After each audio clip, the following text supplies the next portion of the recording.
Sister made me homeless on my birthday. Year later, she's on her knees begging for money. Look, I always knew where I stood in that house. Second place. Runner-up. The consolation prize. My dad's world revolved around my little sister Emily like she was a sun, and he was just some desperate planet trying to stay in her orbit. She's 23, I'm 25.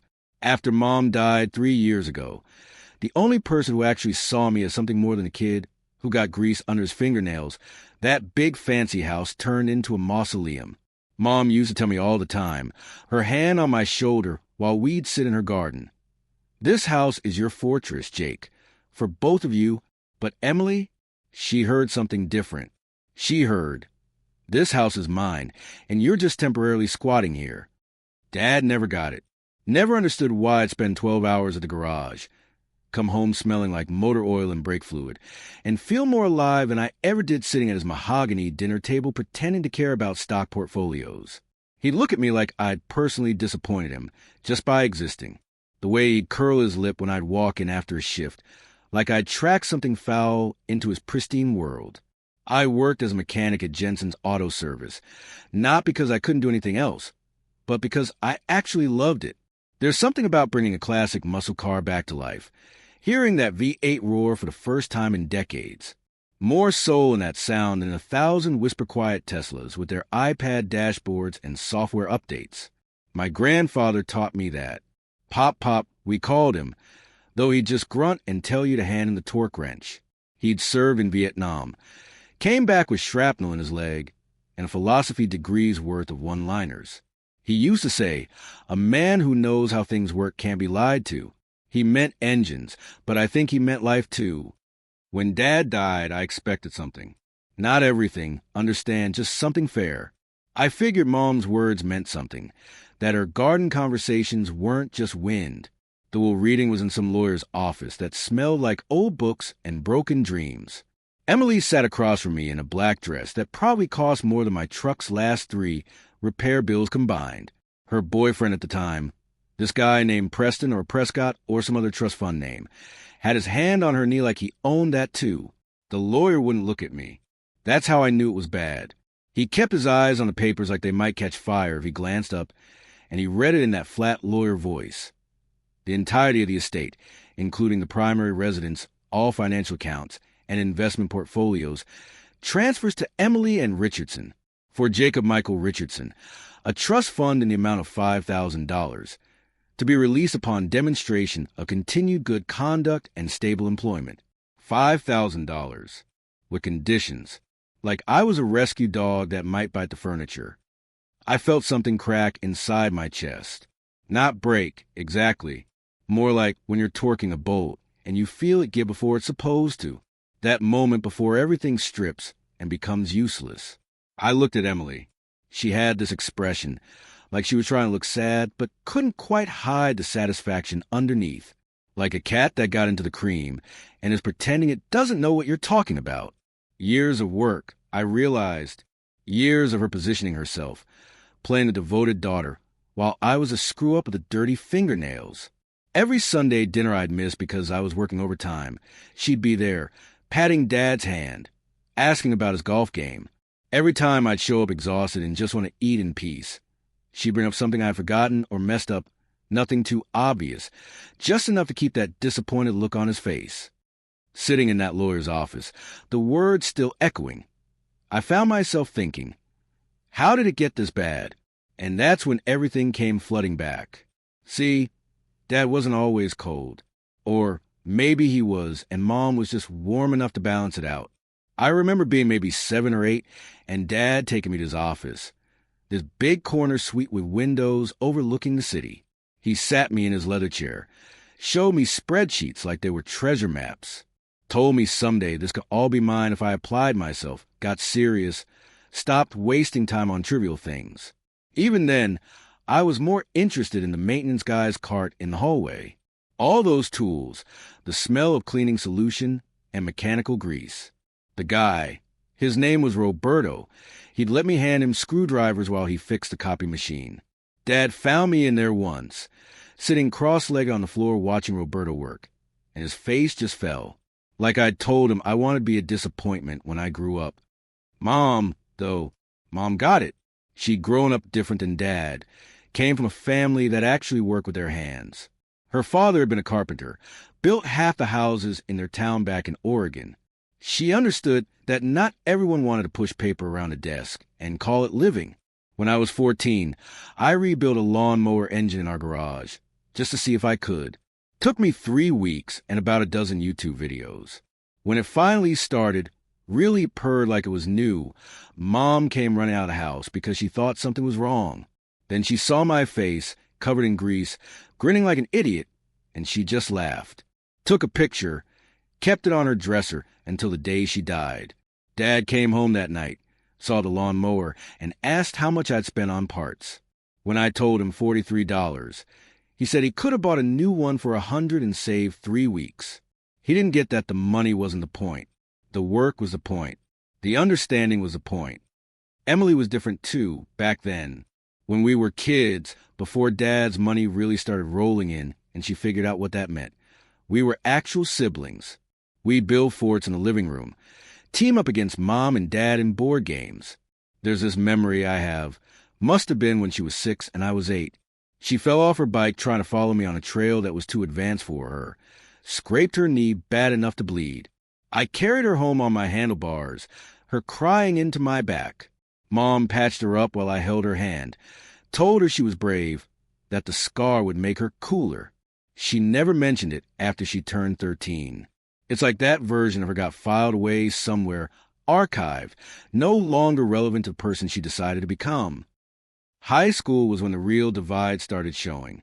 Dad pulled me into his study one night, junior year, and told me he'd spoken to his alma mater, had me enrolled, had a path lined up, business degree, internship at his firm, partnership track by 30.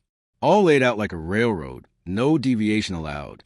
I told him I was thinking about technical school, maybe getting certified as a mechanic, learning the trade properly. He looked at me like I'd suggested becoming a drug dealer, said I was throwing my life away, that I had opportunities other people would kill for, that I was being selfish and short-sighted. We didn't talk for 3 weeks after that. Mom was the bridge, carrying messages back and forth like we were diplomats from warring countries. Finally, we reached a compromise that wasn't really a compromise. I could work at Jensen's garage part-time, but I was going to community college for business basics. Keep my options open, Dad said, by which he meant, stop embarrassing me. Jensen's garage was my real education. Old man Jensen had been fixing cars since the 70s, had hands that looked like worn leather, and could diagnose an engine problem by sound alone. He taught me that every car has a personality, a rhythm, that the difference between a good mechanic and a great one isn't just knowledge, it's respect. You have to listen to what the machine is telling you, not force it into what you think it should be. There was this regular customer, Mrs. Chun, drove a 1987 Buick LeSabre that had more rust than paint. She'd come in every month like clockwork, not because the car needed work, but because she was lonely and Jensen always made time to chat with her about her grandkids while I changed her oil. One day I asked Jensen why we didn't charge her more, considering how much time he spent talking. He looked at me like I had missed something obvious. We're not in the business of fixing cars, Jake, he said. We're in the business of solving problems. Sometimes the problem is a worn transmission belt. Sometimes it's that nobody's listened to you talk about your grandson's baseball game in 3 weeks. That's when I knew I'd found my place. This was where I belonged, in this greasy garage that smelled like coffee and brake cleaner, with people who understood that value isn't always measured in dollars. College was a joke. I showed up, did the minimum, got my associate's degree because Mom asked me to finish where I started. Dad came graduation but left before the ceremony ended. Had a business call he couldn't miss. Emily was there too, already in her second year at a university 3 hours away, already cultivating that network she talked about constantly. She introduced me to her friends as her brother who worked on cars, and the way she said it, you'd think she was introducing me as her brother who collected trash for a living. Mom threw me a little party afterwards, just the 4 of us at a nice restaurant. She gave me a gift, a vintage toolbox, restored cherrywood, with all professional-grade tools inside. Must have cost a fortune. She said every craftsman needs proper tools, that she was proud of me for following my path even when it was uphill. Dad picked at his steak and said nothing. Emily checked her phone under the table every 5 minutes. When Mom got sick, it was fast. Aggressive breast cancer, the kind that doesn't negotiate or give you time to prepare. 6 months from diagnosis to funeral. In those months, I saw what everyone was really made of. I took leave from work, spent every available hour with her, reading to her when she was too weak to hold a book, watching her favorite old movies, sitting in that garden room she loved while she told me stories about her childhood, her dreams, things she wished she'd done differently. Dad hired the best doctors, threw money at the problem like usual, but he couldn't sit in that room, couldn't watch her fade. He'd stand in the doorway sometimes, looking lost, then find an excuse to leave. Business trips that suddenly became urgent, meetings that couldn't be rescheduled. Emily came home on weekends, took perfect photos for social media of her holding Mom's hand, posted heartfelt messages about cherishing every moment. Then she'd spend most of her visit on the phone in another room or out with friends, because being in that house with death was too heavy for her aesthetic. The night before Mom died, it was just the two of us. She was on so much morphine she was drifting in and out, but she had this moment of clarity, grabbed my hand with what little strength she had left, and told me to remember something. The people who love you will know you by what you build, not what you inherit. She said Dad was scared of a world he couldn't control with money, and that's why he never understood me. That Emily was lost, trying to buy significance because she didn't know how to earn it.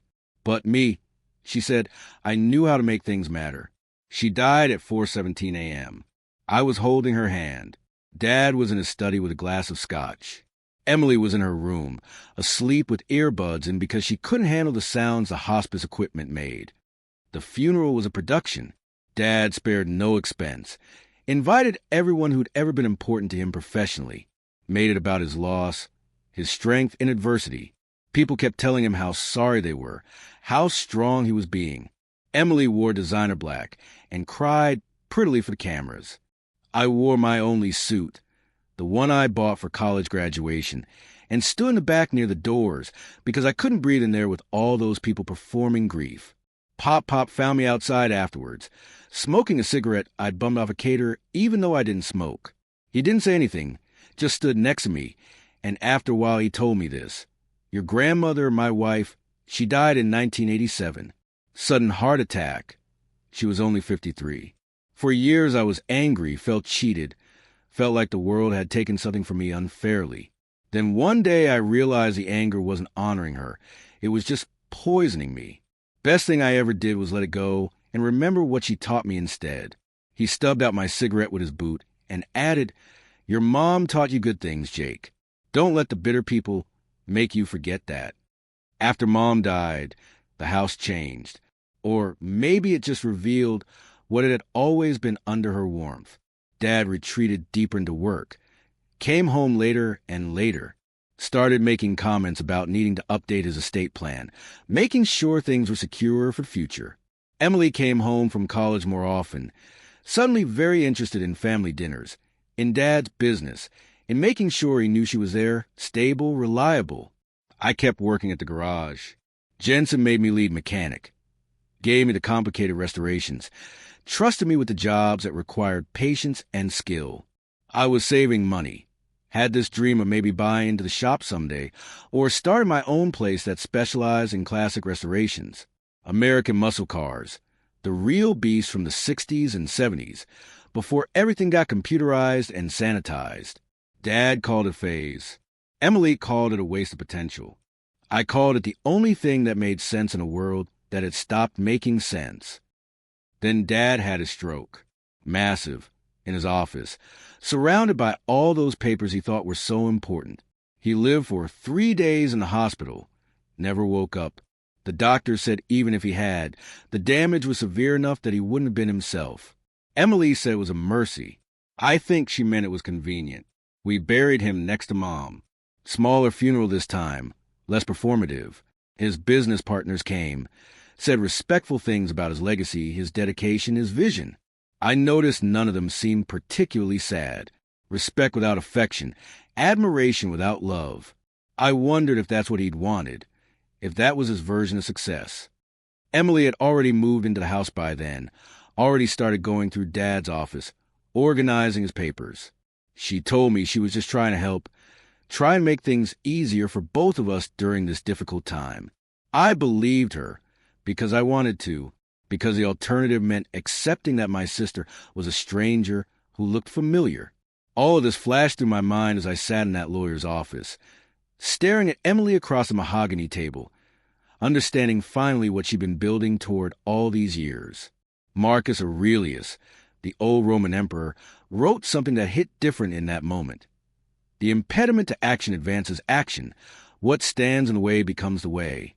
I didn't know it then, sitting there feeling my world tilt, but that obstacle was about to become the biggest gift of my life. The months after the reading were worse than the reading itself. See, Emily could have asked me to leave right away, but that's not how people like her operate. She wanted me to feel it, to understand my new place in the hierarchy. She moved into the master bedroom, Dad's room, before her side of the bed was even cold. Started referring to herself as the homeowner in casual conversation. Her boyfriend, Preston Prescott, whoever he was, he vanished pretty quick. Probably found out she wasn't as fun when she got what she wanted. Then came Chad. Chad was something else. 28, personal trainer type. One of those guys who talks about his macro counts and his supplement stack while you're just trying to exist in the same room. He had this way of walking around the house like he'd bought himself, barefoot, wearing Dad's old robe that Mom had given him for their anniversary. That robe meant something. Seeing this stranger parade around in it while eating cereal straight from the box made my blood hot. The small battle started immediately. I'd come home from work, and my truck spot, the one I'd parked in since I was 16, would have Chad's Audi in it. The detergent I bought for my work clothes, gone used up. My leftovers in the fridge, eaten. Emily would just shrug when I'd mention it, like I was being unreasonable for expecting basic respect in what used to be my home. One Tuesday, I came home to find them painting Mom's garden room. Not just painting, destroying it. They'd ripped out the built-in bookshelves Mom had commissioned, the ones with her favorite poetry books and her collection of gardening journals. The walls would have been the soft green she'd picked out herself, something she called sage mist, were now being rolled over with gray. Trendy gray, cold gray, Instagram gray. I stood in the doorway, still in my work uniform, and I felt something in me shut down. Not anger, exactly, more like acceptance. Like watching a beautiful old car get crushed in a junkyard and realizing you can't save them all. Chad looked at me, brush in hand, and had the nerve to ask if I thought they should go with the lighter shade instead. My 26th birthday fell on a Saturday. I'd pulled a double shift because Jensen needed help with his classic Camaro restoration, a 1969 SS that some guy's dad had left him. Beautiful machine, original numbers matching engine, just needed love and patience. I didn't mind working my birthday. Never been big on celebrations anyway. And the truth is, working on that Camaro felt more like a gift than anything waiting for me at that house. But Mom had always made a thing about my birthday. Even when I got older, tried to tell her not to fuss. She'd at least get a cheesecake from this little bakery she loved. It was our thing, the only dessert we both went crazy for. So on my way home, I stopped at that same bakery, bought a small one, feeling stupid, but also hoping maybe this could be a bridge. Maybe I could sit with Emily, cut a couple slices, remind her that we used to be siblings before we became property negotiators. I pulled up to the house around 7. The sun was doing that golden hour thing, making everything look softer than it was. I grabbed the cheesecake box from the passenger seat, noticed my truck was running a little rough. Probably needed new spark plugs soon, and walked up the driveway thinking about whether Jensen would let me use the shoplift on Sunday to do the work. That's when I saw them. My things. Not in boxes, not in luggage, in garbage bags. Black contractor bags. The heavy-duty kind, lined up along the driveway like they were waiting for trash pickup. 6 of them. I counted. My tools, the expensive ones I'd saved for months to buy. My clothes. Photo albums. The ones with pictures of Mom. My work boots. Still broken and perfect, tied together by their laces and tossing like they were disposable. I stood there holding that stupid cheesecake, and I couldn't process it. My brain just stopped. You know that feeling when something's so wrong your mind can't find the right file folder to put it in? Like when you're working on an engine and you find a bolt that doesn't belong anywhere, and you just stare at it trying to figure out what universe it fell from. Chad came out first. He was wearing my towel. My towel, the one with the vintage Ford logo my grandfather had given me. He wiped his hands on it, casual as anything, and looked at me like I was the pizza delivery guy who'd shown up late. He said Emily decided it was time for a change. Time for me to, in his words, figure out my situation elsewhere. He said it like he was doing me a favor, like he was some life coach helping me reach my potential. Then Emily came out. She stood behind him, arms crossed, wearing this expression I'd never seen before. Cold, certain, like she'd been practicing this moment in her head, and was relieved to finally do it for real. She told me I didn't live there anymore, that it was time I grew up, found my own place, learned what the real world was like. I wanted to say something. Should have said something. Should have told her that Mom would be ashamed, that this house was built on family, and she turned it into a scoreboard. Should have thrown that cheesecake at her feet. Let it splatter on the imported Italian tile she just had installed. Should have done a lot of things. But I just stood there, 26 years old, holding a birthday cake I'd bought myself, staring at my life in garbage bags. There's something about complete humiliation that makes you very quiet. Like your voice knows there's nothing it can say that will make the moment less pathetic. So it just opts out entirely. Chad asked if I needed help loading my truck. Real helpful, like generous even. I shook my head. Started picking up the bags one by one, carrying them to my F-150. It took 4 trips. They stayed on the porch, watching. Making sure I didn't try to go inside, I guess. Making sure I understood the show of force. The last thing I grabbed was a bag that was leaking. Motor oil, probably from an old bottle I kept in my room. It left a trail across their perfect driveway, dark and honest against all that suburban pretense. I didn't apologize. I put the cheesecake box on the hood of my truck while I loaded the last bag. When I turned around, there was a cat, this orange tabby from the neighborhood, eating it. The box had fallen over, and this cat was in a town on it, like it had won the lottery. I almost laughed. Would have laughed if I could remember how. I got in my truck, and that's when I saw Emily had come down from the porch. She was standing by my door, and for a second, I thought maybe she'd realize how far she'd gone. Maybe there was still some piece of the girl I'd grown up with, the one who used to sneak into my room during thunderstorms because she was scared, the one who'd made me teach her how to ride a bike even though I was impatient and not very good at explaining things. But she just handed me an envelope. Inside was a check for $5,000 and a note that said the trust fund had been dissolved by mutual agreement. And this was my final distribution from the estate, signed by her and that lawyer already notarized, like they'd planned as part 2, had the paperwork ready to make sure I couldn't come back asking for anything else. She told me to cash it quick and use it to get my life started. Said it like she was being generous, like she was a reasonable one, and I was the problem that finally got solved. I took the envelope, started the truck. It turned over rough, that spark plug issue making itself known, and I thought how perfect it was that even my vehicle was struggling in that moment.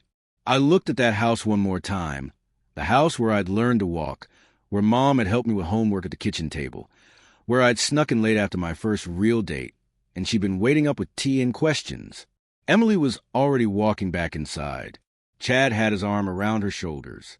Through the front window, I could see them turn off the porch lights, making it clear, you don't live here anymore. And here's the thing nobody tells you about hitting rock bottom. There's this weird moment of clarity that comes with it. Like you've been holding your breath underwater for so long that drowning almost seems easier, and then suddenly your feet touch something solid. Not the surface, not rescue, just something that isn't sinking. I sat in my truck, engine idling rough, and I felt something shift. Not hope, exactly. More like resolve. The kind of cold, clear determination that comes when you've got nothing left to protect, no dignity left to preserve. When you realize that the worst thing has already happened, and you're still breathing, still taking up space in the world. I put the truck in reverse. The garbage bags in the back shifted, reminding me everything I own now fit in the bed of the pickup. My phone was in the cup holder, the battery at 15%, because of course it was, and I had exactly one person's number I wanted to call. The house disappeared in my rearview mirror, and I didn't feel sad exactly. I felt light, untethered, like I'd been carrying this weight, trying to be who they wanted, trying to make that house feel like home, and someone had finally just cut the rope. Yeah, I was falling, but I wasn't carrying anything anymore. I drove to the end of the subdivision, where the manicured lawns gave way to regular streets, and I pulled over under a busted streetlight that had been flickering since I was in high school. Some things never get fixed, you know? They just keep struggling on, doing their broken best. I picked up my phone. 1 bar of battery left. The universe giving me exactly enough rope for one call. And there was only one number that didn't make my stomach hurt to think about dialing. Only one person who'd never looked at me like I was a disappointment or a project or a problem to be solved.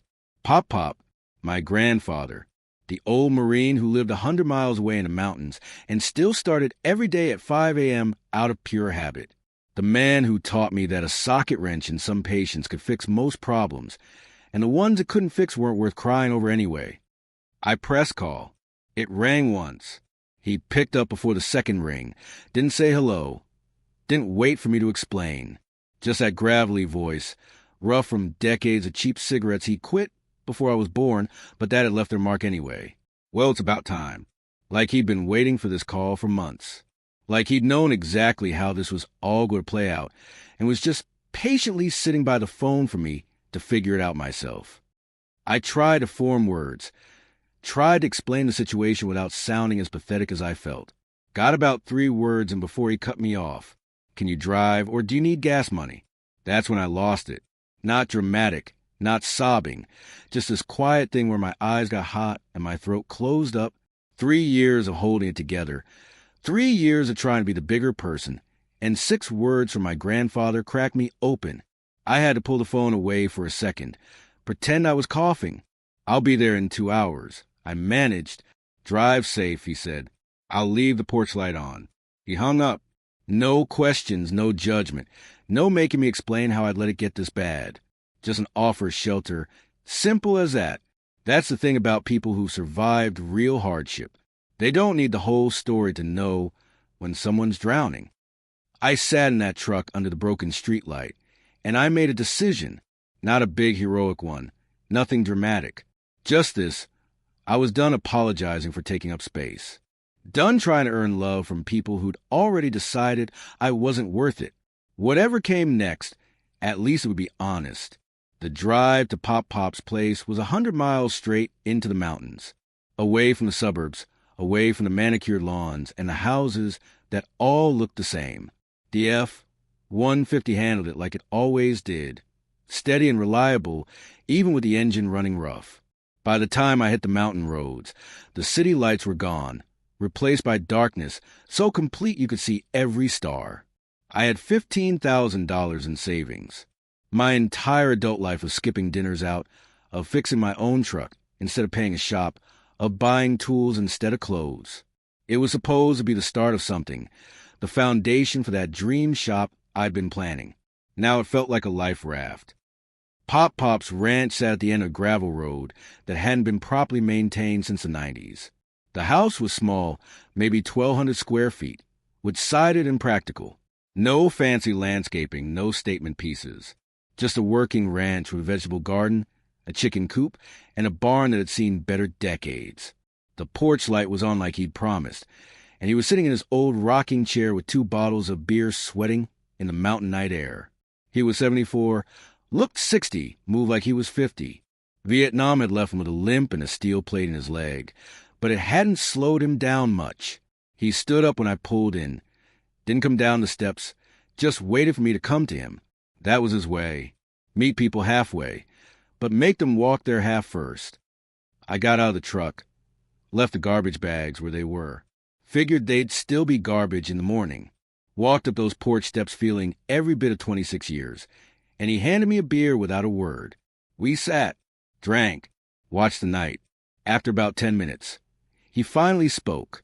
"You're going to tell me Or are we just going to sit here until sunrise? So I told him. All of it. The will, the months of psychological warfare, the birthday eviction, the garbage bags, the $5,000 dismissal. He didn't interrupt, didn't react.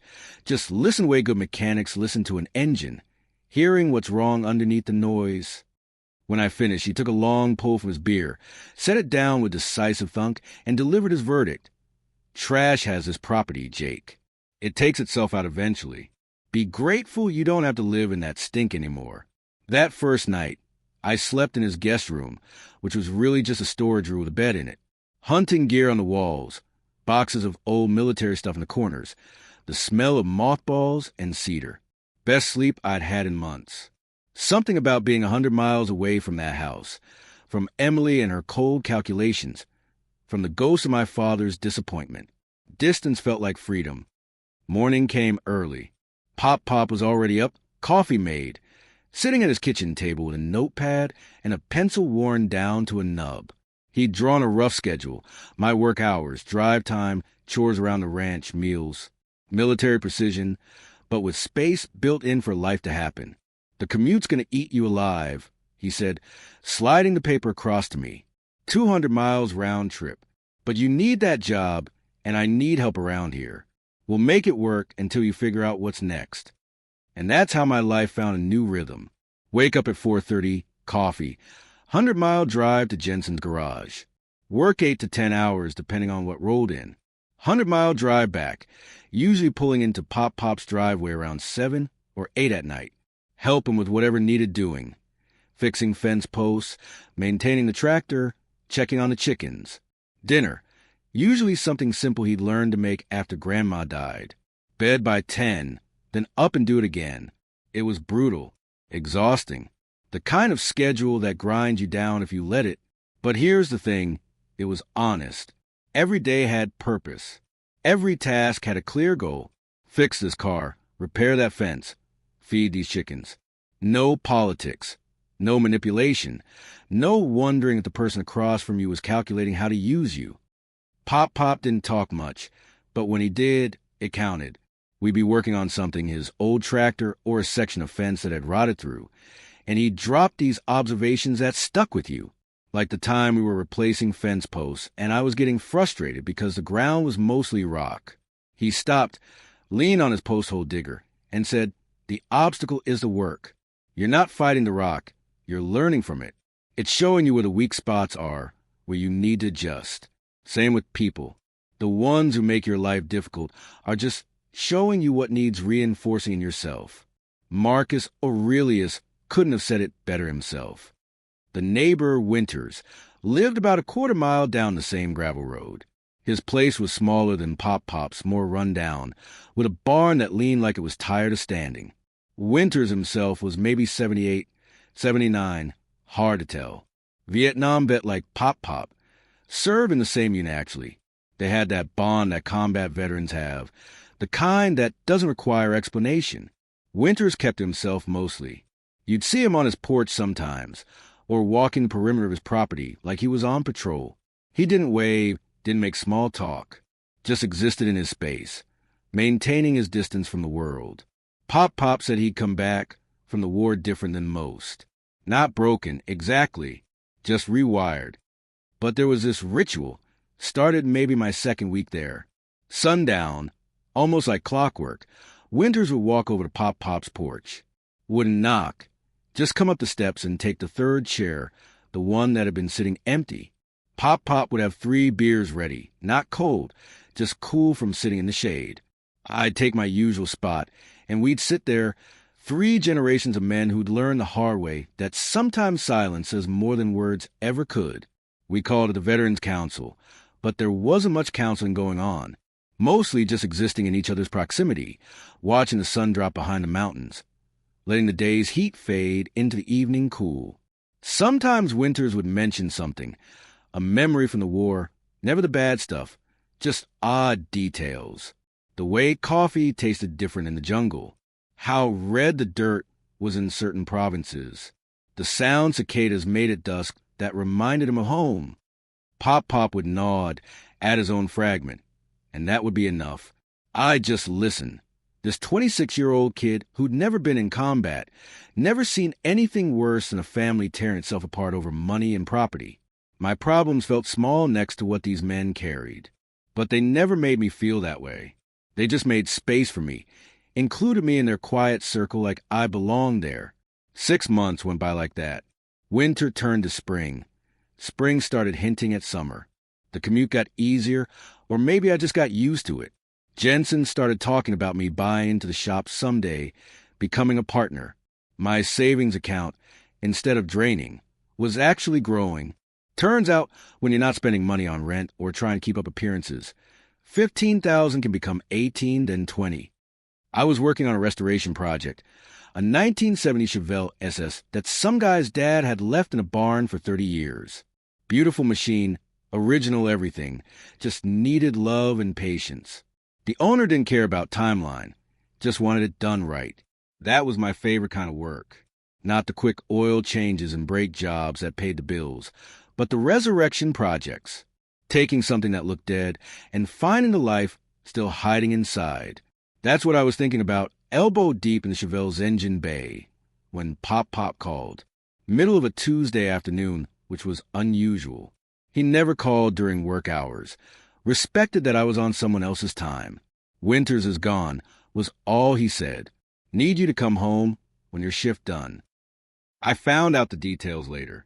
Winters had died in his sleep, peaceful as you can hope for at that age. His morning routine was consistent enough that when he didn't show up for his dawn walk, Pop went to check. Found him in his bed, looking more relaxed than he probably had in 50 years.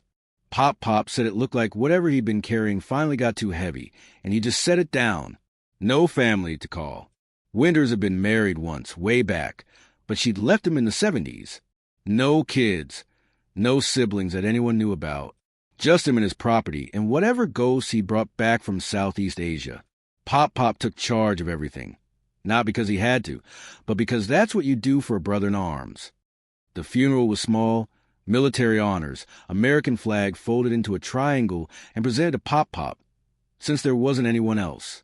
About 15 people showed up, all vets from various wars, all old, all understanding exactly what kind of man Winters had been. They didn't eulogize him with fancy words. They just showed up, stood at attention during taps, and nodded their respect. We figured the state would take his property. That's what happens when someone dies without heirs, without a will, without anyone to claim what's left. Pop started making calls, trying to figure out the process, how long it would take before some bureaucrat showed up to catalog everything and put it up for auction. Then, 2 weeks after the funeral, a lawyer appeared at Pop's door. Not just any lawyer, Winters' lawyer, apparently, from some firm in the city that specialized in veteran affairs. Young guy, maybe 30, uncomfortable in his suit, carrying a briefcase that looked too new. He asked if he could come in, talk about Mr. Winters' estate. Pop made coffee. We sat at his kitchen table, and this lawyer opened his briefcase like he was revealing classified documents. Pulled out a will, single page, notarized, legal as anything. Read it out loud in that same flat voice they all seemed to learn in law school. The entirety of the estate, including the property, structures, and all physical possessions, to be transferred to Marcus William Richardson for the service of not asking stupid questions. Pop just sat there, coffee cup halfway to his mouth, processing. I was doing the same math. Winters' property wasn't much, maybe 15 acres, and that leaning barn, and the small house. But it was land, and land in these mountains was getting valuable. City people discovering they could work remotely, buying up places for weekend retreats. Not rich people money, but enough to matter.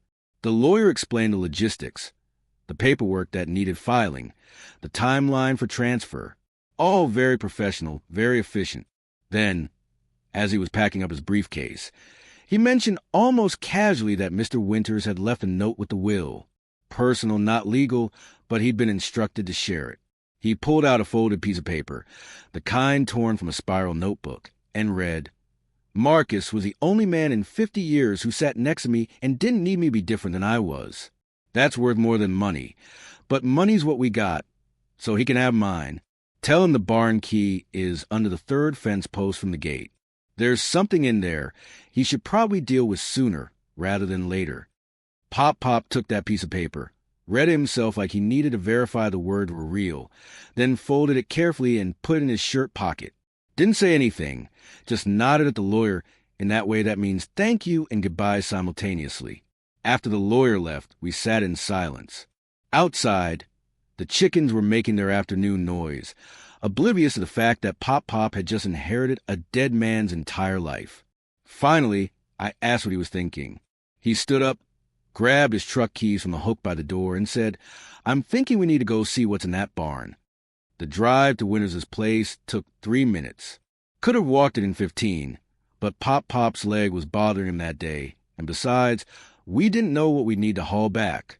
The property looked the same as always, that lean-to barn, the house with its peeling paint, the fence that was more hope than structure. We found the third fence post from the gate. Pop dug around its base while I held it steady, and sure enough, there was a key.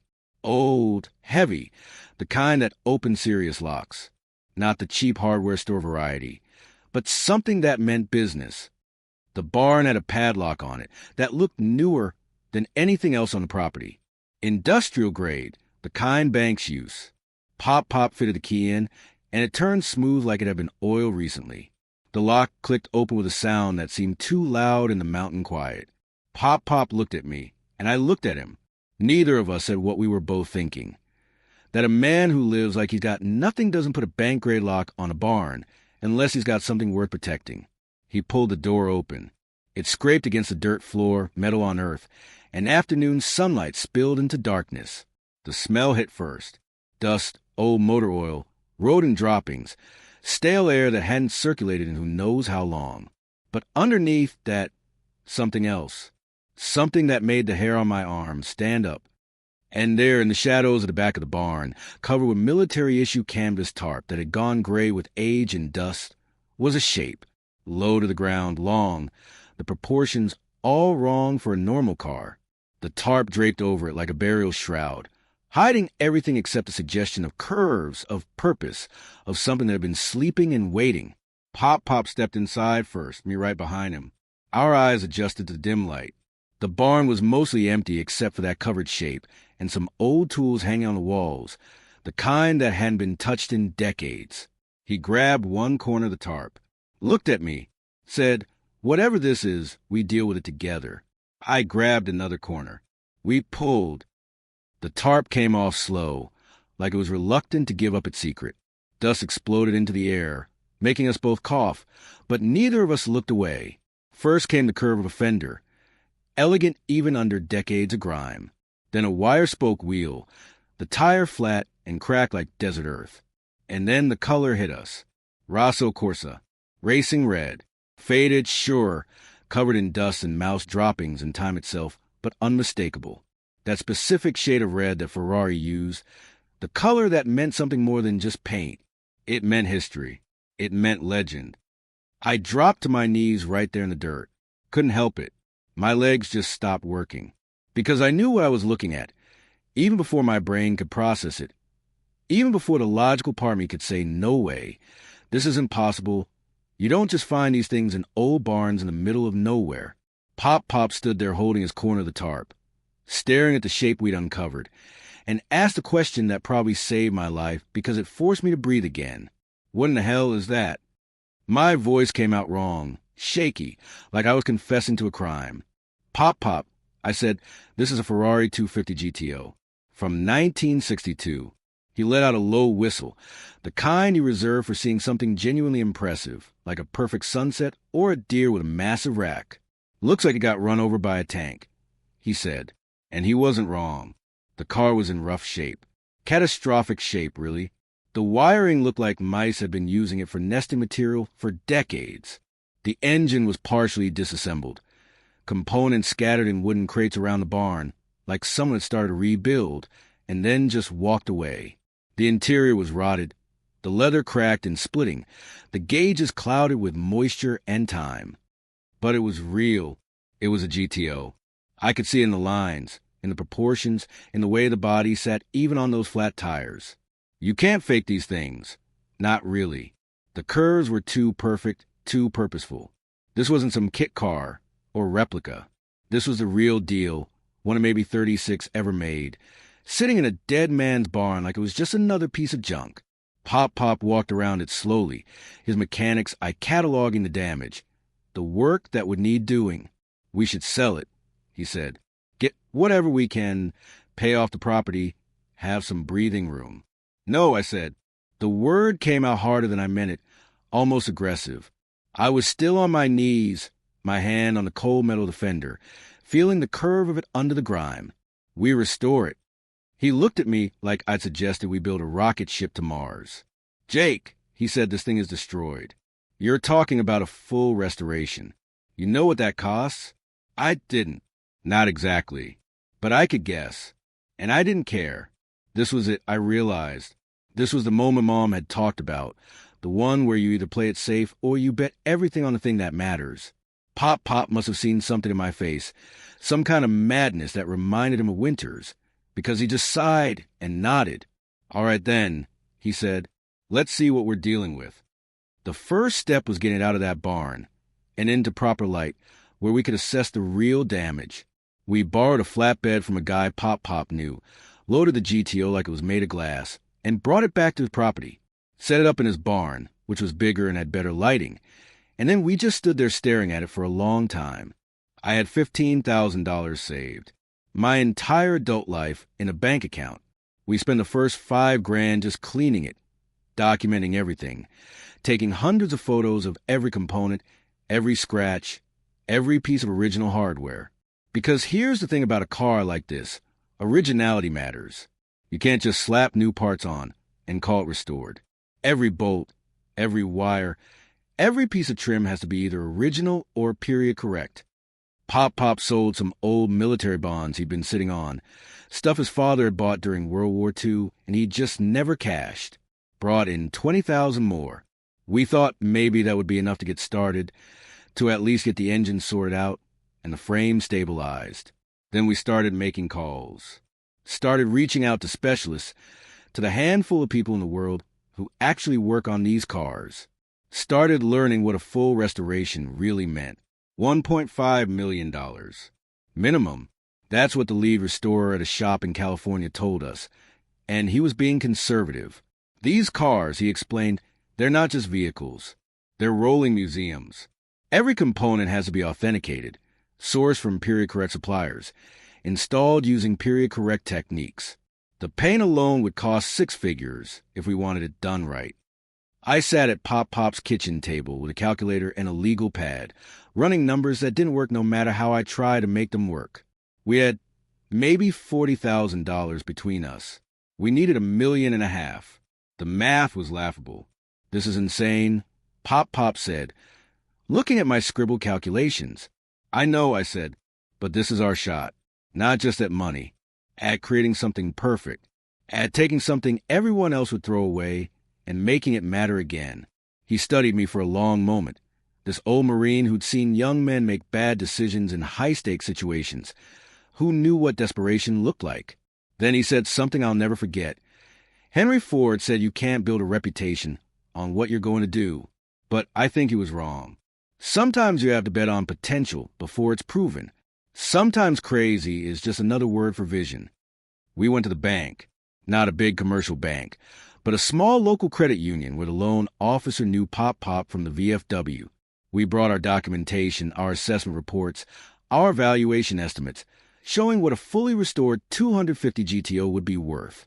These cars, when they come up for auction, they break records. $40 million, $50 million, $60 million. We weren't asking for money to restore a car. We were asking for money to create an asset worth more than most people see in a lifetime. The loan officer looked at us like we'd lost our minds. You want to mortgage both properties, the existing ranch and the inherited one, to restore an old car? Pop leaned forward in his chair, and when he spoke, his voice had that steel in it, that quality that made you understand this man had commanded men in combat. This isn't a car, he said. This is history. This is one of 36 machines that changed motorsports forever. My grandson and I are going to bring it back to life. And when we do, it'll be worth more than both these properties combined. So yes, we want the mortgage. And yes, we're going to do this. We got the loan. Barely. The terms were brutal. The interest rate was punishing, and we had 18 months to either refinance or pay it off or lose everything. The loan officer made us sign documents acknowledging that we understood the risk, that we knew we were betting our homes, our security, our futures on this project. I signed without hesitation. Pop signed like he was going into battle, which I guess in a way he was. The work began in earnest. And when I say work, I mean the kind of obsession that rewrites your entire life. I'd wake up at 4:30, drive the 100 miles to Jensen's garage, work my 8 hours, then drive back and work on a Ferrari until 2 or 3 in the morning. Sleep, repeat, 7 days a week. No breaks, no days off, no life outside the shop and the barn. Pop was right there with me. Despite his age, despite his bad leg, he'd work all day on the ranch, then spend his evenings in the barn, cleaning components, cataloging parts, helping me understand the engineering of this machine. Because these cars, they were built by hand in the early 60s, every one slightly different, every one a piece of art as much as engineering. We found a part supplier in Italy, a guy who specialized in Ferrari components from that era. Shipping costs alone were astronomical. A single carburetor rebuild kit cost $3,000. Original window glass, the curved windshield that had to be exactly right, $15,000. Wire wheels that matched the original specifications, restored and certified, $8,000 each. And we needed 4 of them.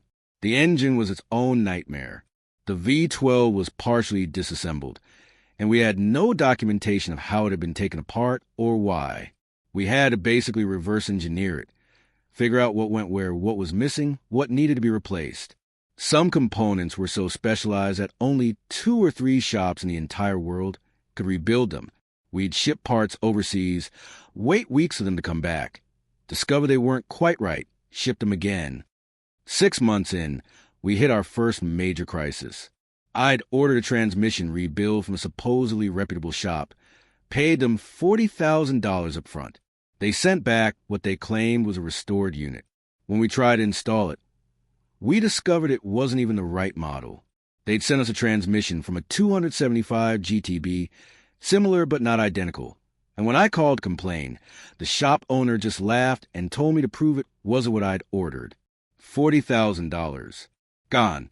Just stolen, really, by someone who knew we were desperate and didn't have the time or resources to fight back legally. I sat in that barn looking at the wrong transmission, feeling the weight of the loan, the ticking clock, the mounting costs, and I wondered if maybe everyone was right. Maybe this was insane. Maybe we should have just sold the damn thing as is to some collector who'd stick it in a climate-controlled garage and never actually restore it. Pop found me there, head in my hands, staring at that useless hunk of metal. He didn't say anything at first, just sat down next to me on an overturned bucket. Then he pulled out a flask I didn't know he had, took a sip, and passed it to me. Your grandmother, he said, she used to say that the world rewards people who finish things. Not people who start things, not people who have great ideas. People who push through when it's hard, when every logical voice says quit. You want to quit? I took a drink. Whiskey, rough but warm. No, I said. Then we don't quit, he said. We find another transmission. We take longer if we have to. We figure it out. Jensen, my old boss in the garage, started hearing about what we were doing. The automotive world is small, especially when you're talking about something like a GTO restoration, and word spreads. He showed up one Saturday morning, looked at the car, looked at me with eyes that were bloodshot from what was clearly not enough sleep, and asked if I needed help. I can't pay you, I said. Didn't ask you to, he replied. This is a once-in-a-lifetime thing. Kid, you're going to finish this, and I'm going to tell people I was part of it. He became our 3rd team member. Weekends, he'd drive up, bring his own tools, and work alongside us.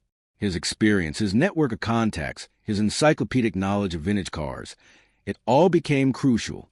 When we got stuck on the electrical system, he knew a guy. When we couldn't source the right fuel pump, he knew a guy. When the brake system turned out to be more complicated than we thought, he knew a guy. Month 9, we were hemorrhaging money. The loan payments were killing us, and we were still months away from completion. We'd had to take on additional debt, smaller loans, credit cards, anything we could access.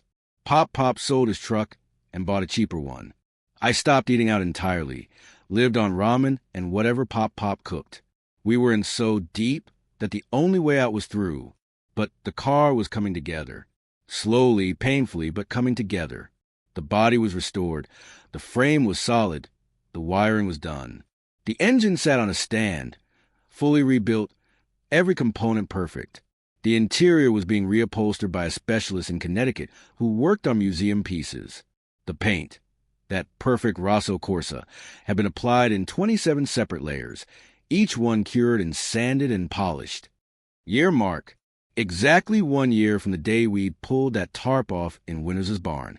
The car sat in Pop's barn, assembled, complete, looking like it had just rolled off the factory floor in Maranello in 1962. But looking right and being right were two different things. The real test, the moment of truth, was whether it would actually run. We were days away from the loan coming due. We'd been given one extension already, paid a penalty for it, and there wouldn't be another. If this didn't work, if the car was just a beautiful sculpture that didn't actually function, we'd lose everything. Both ranches, our savings, our reputations. We'd be bankrupt and broken at the finish line. Jensen was there. Pop was there. And me. Standing next to this machine we'd pour a year of our lives and every dollar we could borrow into. The key was in my hand. The original key that had come with the car. That Winters must have kept all these years. My hand was shaking so bad I almost couldn't get it into the ignition. Pop put his hand on my shoulder. Whatever happens, he said, we took the shot. I turned the key. The starter engaged. The engine turned over once, twice, and then thunder. Not a roar, not a rumble, but actual thunder. The sound of 12 cylinders firing in perfect harmony. The exhaust note that had terrified competitors at Le Mans 60 years ago. The V12 coughed, then settled into an idle that shook the walls of the barn. Smooth, powerful, alive. I couldn't move, couldn't think, could barely breathe. We'd done it. Against every logical argument, every setback, every person who called us crazy, we brought this legend back from the dead. Pop didn't say anything, just squeezed my shoulder harder, and when I looked at him, I saw his eyes were wet. He wasn't smiling, but everything in his expression said, we did this. Together. Jensen was the one who had the connections to get us into Pebble Beach. The Pebble Beach Concours d'Elegance, the most prestigious automotive auction in the world, where the rarest cars sell for prices that make news. He called in every favor he had, pitched our story to the auction house, emphasized the authenticity of the restoration, the provenance of the car, the fact that it had been lost for decades. They invited us to their premium auction, prime spot, maximum visibility, full authentication by their team of experts.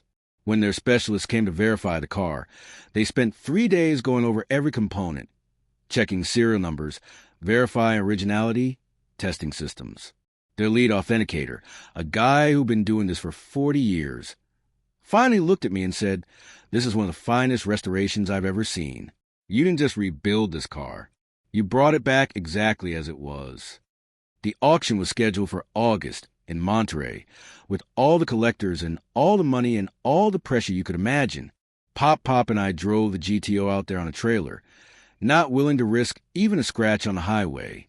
We stayed in the cheapest motel we could find, ate fast food, tried not to think about the fact that in 3 days, we'd either be millionaires or completely ruined.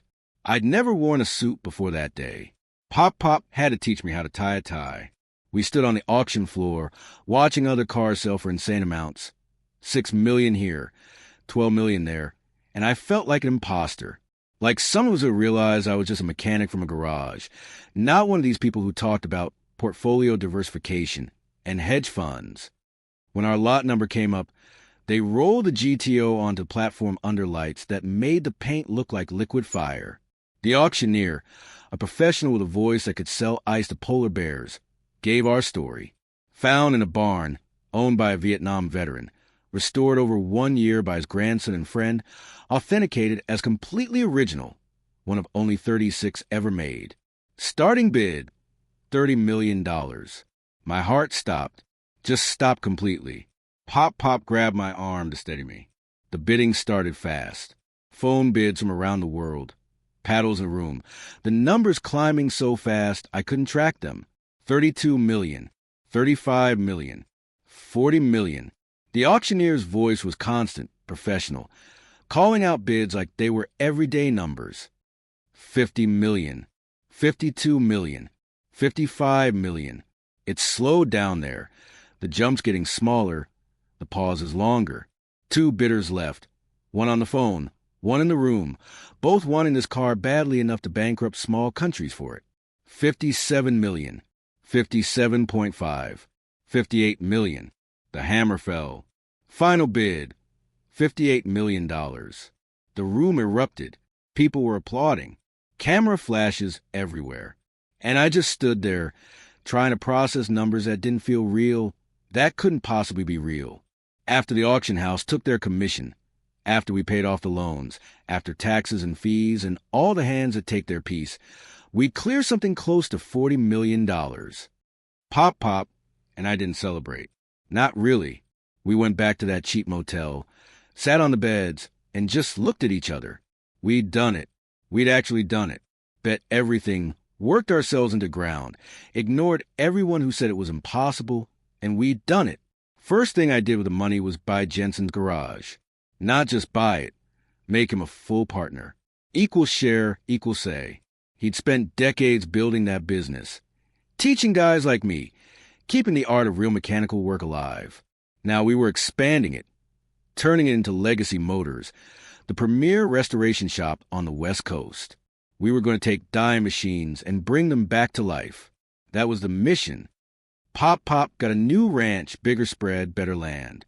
And the nicest John Deere tractor money could buy, the one with the heated cab and the satellite radio, which he pretended to complain about, but I saw him smiling when he drove it. He kept Winters' property too, fixed it up, turned it into a place for veterans who needed somewhere quiet to heal, called it Winters' Retreat, never charged anyone rent. We were building something that mattered, using money that came from respect for history, from bringing something beautiful back into the world. It felt right. It felt like Mom would have approved. 6 months after the auction, I was at the new Legacy Motors facility, going over blueprints of the expansion when my phone rang. Number I didn't have saved anymore, but one I'd never forget. Emily. I almost didn't answer. Let it ring 3 times while I decided whether I was ready for this conversation. Finally picked up. She was crying. That desperate, gasping kind of crying that comes from real panic. Started talking so fast I could barely understand her. Chad, the guy she kicked me out for, the guy who'd worn Dad's robe and painted over Mom's garden room, he convinced her to take out a loan against the house. Some business opportunity. Some sure thing that was going to make them rich. Except Chad wasn't real. The business wasn't real. It was all a scam, and now he was gone and the bank was foreclosing, and she was going to lose the house. Mom's house. Our house. The place where we'd grown up, where Mom had made it clear was supposed to be for both of us. Emily was begging. Actual begging. Saying she was sorry. Saying she'd made mistakes. Saying she needed money to save the house. Saying I was her only hope, her only family, the only person who could help her. I let her finish. Let her get it all out. Then I sat there in silence, looking at those blueprints, thinking about everything that had happened. The will reading the garbage bags, the birthday cake eaten by a stray cat. I'm not giving you money, I said. My voice was calm. Cold even. Not angry, just factual. She made this sound, this wounded animal noise, and started crying harder. But I continued, I'm going to buy the house. It stays in the family. I heard her breath catch. Hope, confused and desperate. Jake! Thank you. I'll pay you back, I promise. I cut her off. I bought it the next day. Put it in my name. Then I had my lawyer draw up a rental agreement. Market rate for the area. Not generous. Not punishing. Just fair. Sent it to Emily with a note. She called me, confused, angry. What is this? This is the market rate for renting a room in my house. I told her. Welcome to the real world. Time to get a job. She lives there now. Pays rent on time. Probably because she knows I'll evict her if she doesn't. Works at some marketing firm downtown. Probably makes decent money, but not enough to live the lifestyle she thought she deserved. She hates me. I can feel it every time we talk, which isn't often. But something's changed in her too. Something harder, more real. Maybe it's the first time she's had to actually work for something. I don't go to that house much. But sometimes, maybe once a month, I drive over, not to see her. I go straight to Mom's garden, the one room Emily had destroyed, and I had rebuilt exactly as it was. Sage mist walls, the built-in bookshelves with Mom's poetry, her gardening journals. Everything put back the way it should be. I sit in there, usually in the morning when the light comes through the windows the way Mom liked, and I think about the journey. From garbage bags on a driveway to a Ferrari in a barn to $40 million and a business that matters. I think about Pop's wisdom, about Winters' final gift, about Jensen's loyalty. I think about Mom's words. People will know you by what you build, not what you inherit. There's a sound in that garden room now. Peace. Actual peace. No manipulation. No calculation. No wondering who's going to betray you next. Just quiet. And in that quiet, I can finally hear the difference between the sound of an engine that's built right and the noise of people who confuse volume with substance. Emily walks past sometimes. Doesn't come in. I think the garden room makes her uncomfortable, reminds her who Mom was, who she could have been. We don't talk about the past. We don't pretend to be close. We're landlord and tenant. Siblings by biology, strangers by choice. And that's fine. Because I learned something in that year of restoration, something that Pop and Winters and Jensen all taught me in different ways. You can't restore people. You can't take someone who's broken by their own choices and rebuild them into who they should have been. All you can do is show them what integrity looks like and hope they figure out themselves. Sometimes I see her through the window, working at her laptop, living her life, and I wonder if she gets it yet. If she understands that I didn't save her out of love or obligation or family duty. I saved the house because Mom wanted it to stay in the family, and I honored that. But Emily, she has to save herself. Legacy Motors opened last month. Full grand opening, ribbon cutting, the works. Pop was there, looking uncomfortable in his dress uniform. Medals he never wore except for funerals. Jensen gave a speech about the importance of craftsmanship, of respecting history. We had 3 major restoration projects already lined up, including a 1967 Shelby Cobra that made grown men weep when they saw it. I stood there watching it all come together. This thing we built from nothing but desperation and determination, and I thought about how I'd felt holding that cheesecake, staring at garbage bags, wondering if I'd ever amount to anything. Marcus Aurelius had it right. What stands in the way becomes the way. Emily's betrayal led me to Pop's ranch. Pop's ranch led me to Winters. Winters led me to the Ferrari. The Ferrari led me to everything else. Every obstacle was really just a redirect toward where I needed to be. I don't talk to Emily about any of this. She wouldn't understand. She still thinks in terms of what she deserves, what she's owed. She doesn't get that life doesn't owe you anything. You build what you want, or you don't get it at all. Pop, and I still have our evening beers on his porch sometimes. New porch now, nicer house, but same ritual. We don't talk about the money much. We talk about the next project, the next machine that needs saving, the next piece of history we can bring back to life. He told me recently that Winters would have been proud, not of the money, not of the success, of the fact that we finished what we started, that we took something everyone else had written off and proved it still had value. That's what mechanics do, he said. We see potential where others see trash. Mom would have been proud too, not because I got rich, not because I showed up Emily, because I built something that mattered, something that will outlast me. Legacy Motors isn't just a business. It's a statement that the past is worth preserving, that craftsmanship matters, that some things are worth saving even when everyone says they're not. I drive past the old house sometimes, the one where I grew up, where Emily now pays rent. The garden looks good. The house looks maintained. And I don't feel angry anymore. Don't feel bitter. Just feel like I dodged something, like I escaped a life that would have made me small. I can hear the difference now, clear as anything. The sound of AV-12 firing on all cylinders, every component working in perfect harmony, creating something greater than the sum of its parts. And the sound of people who are all noise and no substance, all show and no soul. I know which one I want to be. And every morning when I wake up and head to Legacy Motors, when I see that sign with my name on it, when I work on machines that deserve respect, I know I made the right choice. The way forward was always through the obstacle. I just had to be willing to pull the tarp off and see what was underneath